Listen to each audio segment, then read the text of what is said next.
Welcome to another edition of Monroe on the Record. I'm Tom Boozy, Monroe's first selectman, and I'm very, very pleased tonight to have Tom Elbogen here tonight, who's chairman of the Conservation Commission, and Bonnie Maurer, who's the science coordinator for the Monroe Public Schools. And sounds like two diverse and divergent areas, but they're working together on something that I think is exciting for kids in Monroe, and we're going to get to that in a little while, but I'm going to talk to Tom a little bit first about the Conservation Commission. And, you know, Tom, how's that, what's the Conservation Commission doing for the town of Monroe these days? What role do they fit in how do they fit into the whole Monroe life?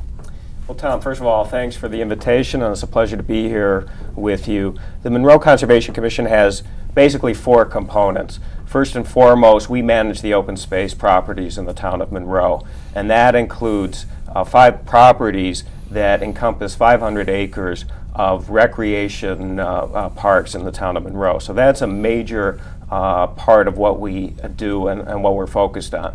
Another major component of what we are looking at is to gather an open space inventory and a database of our open space, and also a natural resource database, and that's something we're working very hard on at this point. And then also, we are also looking at outreach activities for the town of Monroe. We have recently started a program called the Conservationists of the Month that we're very excited about. So we're working on outreach programs for the town. And then finally, we have the ability to advocate to local commissions on potential projects, such as planning and zoning, and to inland wetland commissions. So that's also a component of what we do. And why does the town need a Conservation Commission? Well, Tom, when you think about why people live in Monroe, why they want to move to Monroe, why people stay in Monroe for as long as they do, what we hear all the time is that it's the quality of life. And we've seen surveys to that effect in the past, that the quality of life is really a key driver making Monroe a desirable place to live. And within that subset is really open space and perceived open space, and also the beauty of the town. And so we see ourselves as having a critical obligation to preserve and protect and highlight those natural resources. And and it has tangential effects as well. I know that you're very concerned about economic development. When you think about trying to attract businesses, they too have the same concerns about quality of life, because they want to be able to attract employees, good employees, and retain them and keep them local. So we see this as having an important role overall for the town, and consider it as a future building block. I think you're absolutely correct on that. When towns come in to take a look at where businesses come into a town and take a look and see where they want to put their business, I think the quality of life factor is very, very important.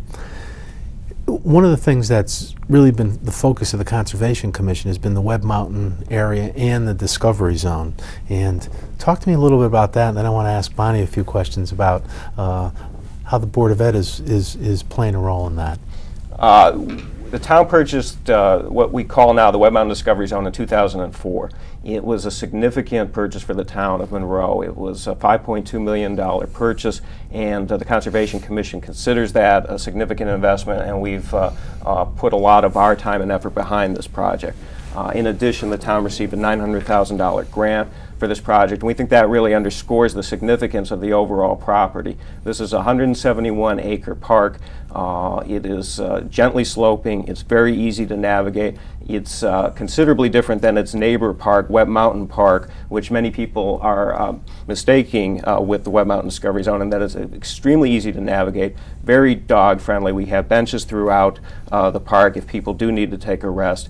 And so what we've done is we've tried to highlight educational features that the park has, essentially vernal pools that are standalone bodies of water that are tremendous habitat and breeding grounds for different amphibians.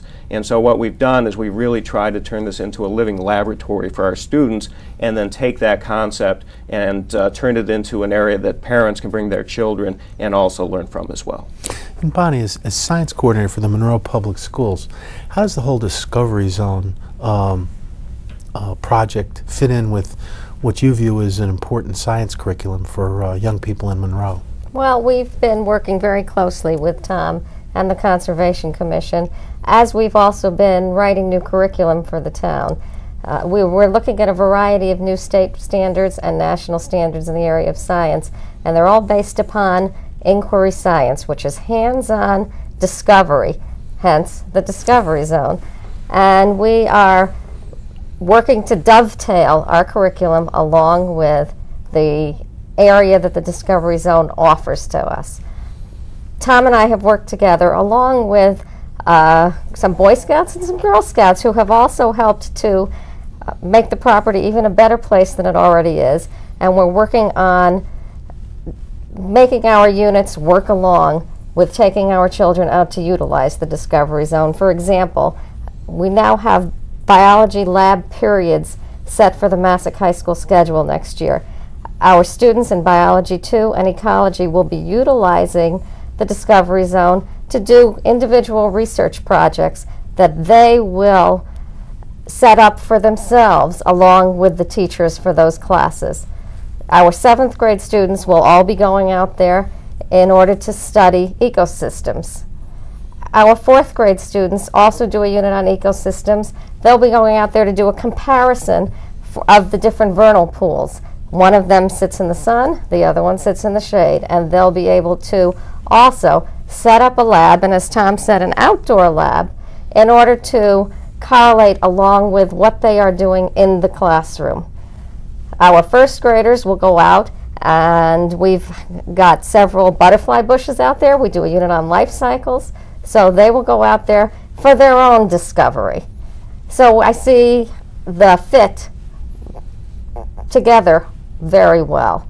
We hope to utilize this also with other school districts that are interested in coming in to take a look at what the property has to offer. And we work together with those school districts, not only in designing curriculum, but also in training teachers and what inquiry science is all about and how to work with children in the process of discovery. Now, have you had contact with other school districts already, and are they interested in showing up? I have talked to other school districts that We won't are make you say in names. the process of looking at how they can also utilize that property, yes. Good, good.